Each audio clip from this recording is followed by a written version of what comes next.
up, Taiwan? I'm Erika Liu with news from here in Taiwan and around the world. The newly opened Taipei Dome has had a bumpy start. As Laurel Stewart reports on infestation of rats is the latest problem facing the venue. Crowds gather at the Taipei Dome for the Asian Baseball Championship. But behind the bright lights and spectacle, there's a problem. The basement is infested with rats, and it's not just a hygiene issue. They're starting to bite through the electrical wires. Building staff and fans think it's a problem caused by open food at the venue.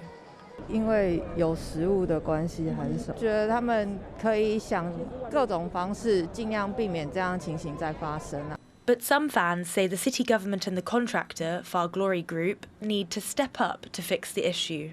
觉得这是暂时性的问题，但也要看远雄他们跟台北市政府他们有没有心要把这颗巨蛋维护好。It's the latest in a series of controversies surrounding the sports venue. After delays to construction and issues over funding, it faced safety concerns after the building was found to have deviated from original plans. And after finally opening in November, 7 years behind schedule, a leaky roof raised questions over the quality of construction. Responding to the rat issue, the Taipei city government says it's waiting on an explanation from the contractor. 像这个部分我们都有掌握，那远雄接下来也会来做一个说明。 But the longer the city government and the dome's contractor play cat and mouse, the more the public loses faith in the building's integrity. Howard Zhang and Laurel Stewart for TaiwanPlus. The Palestinian baseball team made its debut at the BFA Asian Baseball Championship in Taipei as war and violence continue to rage back home. TaiwanPlus reporter Suvan Pal caught up with the team. It's been a long and uncertain journey for these Palestinian baseball players. They're here in Taiwan.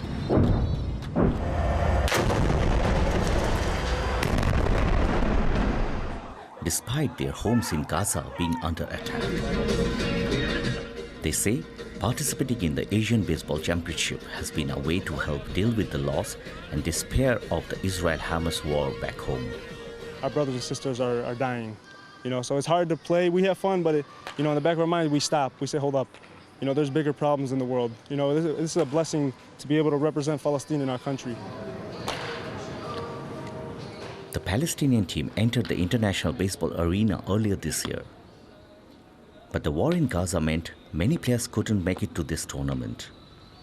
So the team is largely made up of players hailing from Chicago, home to the world's largest overseas Palestinian community. But the effects of the war have been a lot more severe than some people not being able to play. It's been very, very difficult. So many people I've met, I know personally, have lost family members. We lost a baseball player from one of the local clubs. He was killed. I have so many friends who family members have died. Despite these challenges, the team made a strong entrance at the tournament, winning their opening game against Hong Kong. And even though they didn't make it to the final round, they ended with a victory over Thailand. The team's Venezuelan coach says it's a major achievement. Some teams here in this tournament have been playing baseball for 100 years. In Palestine, the national team just got put together a couple years ago, and the fact that we're here competing already, it's a great honor. And they have also used their presence here to show solidarity with the people of Gaza. These Palestinian players are here in Taipei to play in the biggest tournament of their life.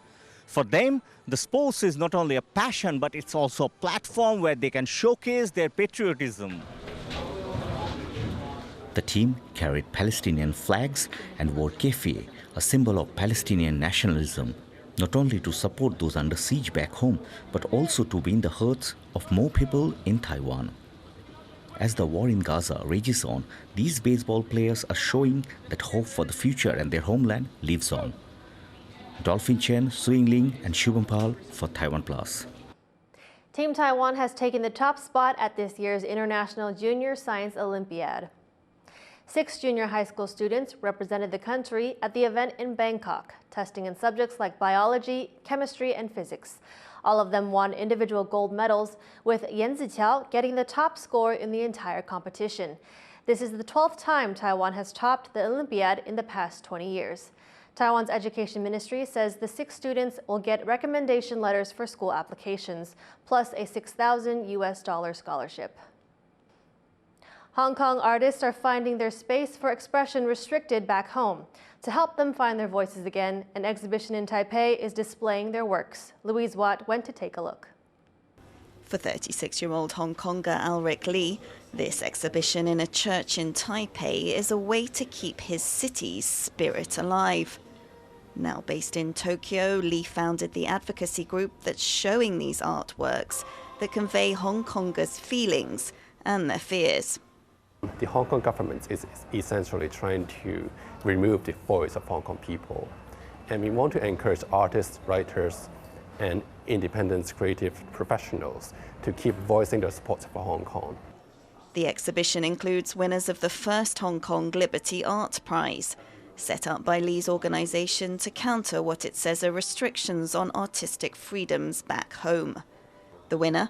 A digital art piece that evokes violent memories of a mob attack on protesters and passengers on a Hong Kong subway train.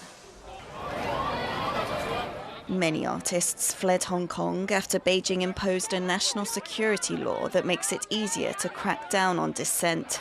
That same law has led to prosecutions of former opposition lawmakers and journalists, and publisher Jimmy Lai, who's accused of colluding with foreign forces and faces a life sentence if convicted.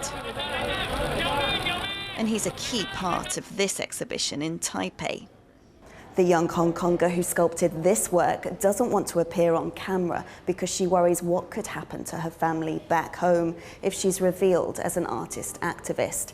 But she says that people see Jimmy Lai as a saint and she wants to remind them of his vulnerability.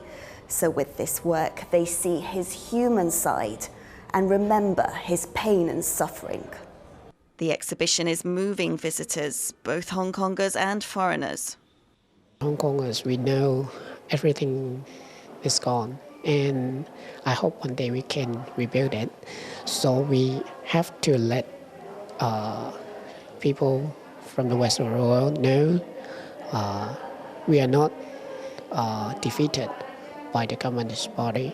We are just preserving ourselves, our power. Hong Kong is something that we've never really have a lot of medias talking about in our country, and so deeply, so it's good to have the actual point of view of people that are living through this. Taipei is just the first stop for these works. Organisers plan to exhibit in London and Sydney in 2024, hoping to further raise the voices of Hong Kongers and awareness of their ongoing suffering through their art. Alex Chen and Louise Watt for TaiwanPlus. Huge crowds flocked to Taiwan's southern port city to see one of Japan's most famous marching bands.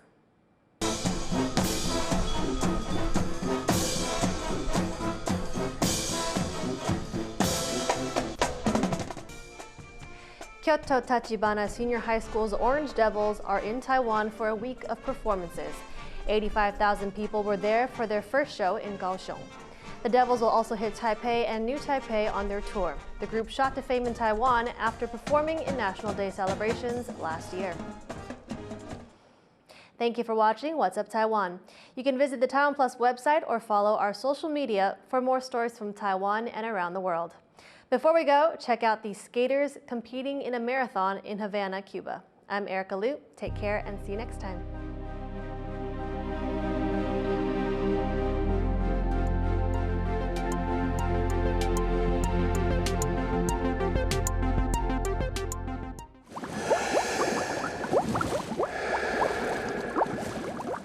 For more news from Taiwan and the world, follow TaiwanPlus on social media.